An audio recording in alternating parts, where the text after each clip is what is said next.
বাটা কোম্পানির একটা মেডেল দেখতে পাচ্ছেন, থমাস বাটা 1876 1932। এখানে লেখা হচ্ছে রমেশচন্দ্র মজুমদার, দেখতে পাচ্ছেন 25 ইয়ার সার্ভিস অন 6/6/1974, জুনের 6 তারিখে, জুন মাসের এটা দেওয়া হয়েছিল বাটা কোম্পানির তরফ থেকে। ভালো করে দেখুন, রমেশচন্দ্র মজুমদারের নাম কিন্তু এখানে লেখা রয়েছে। এটা একটা মেডেল, এর ওজন আছে 76 গ্রাম। মূর্তি রয়েছে যে থমাস, কিন্তু থমাস আপনারা জানবেন যে বাটা কোম্পানি প্রতিষ্ঠাতা হচ্ছে থমাস, তার মূর্তি দেওয়া হচ্ছে। এই ধরনের মেডেল আমরা, এই ধরনের মেডেল আমি কিনতে চাই না, অন্য লোকে নিয়ে আসে তাই আমি দেখাই। এখন আমাদের অনেক রকমের বিভিন্ন রকমের লোকের সঙ্গে আমাদের লিগ আছে এবং আমাদের এক্সপার্টরা আছে, তাদেরকে এই ধরনের মেডেল দেখাবো। যদি তারা নিতে চায় তাহলে অবশ্যই আমি কিনবো। সব মেডেল কিন্তু দাম হয় না, ভালো করে শুনবে, কিন্তু সব মেডেল কিন্তু দাম হবে না। তাই এই ধরনের মেডেল থাকলে আপনারা আমার কাছে নিয়ে আসবেন।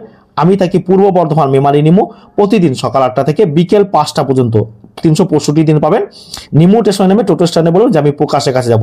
আর যারা আমাকে ফোন করে পাচ্ছেন না, রাত্রে কোনো টেনশন নেই, সকালবেলা বেরিয়ে পড়বেন, নিমু স্টেশনে এসে বলবেন যে আমি প্রকাশের কাছে যাবো, আমাকে সবাই চেনে। আর এই ভদ্রলোক এই মেডেলটা নিয়ে এসছেন। এখন আপনাদের কাছে এই ধরনের মেডেল থাকলে, আর যদি কেউ কিনতে চান এই মেডেলটা, তাহলে অতি অবশ্যই আমার সঙ্গে যোগাযোগ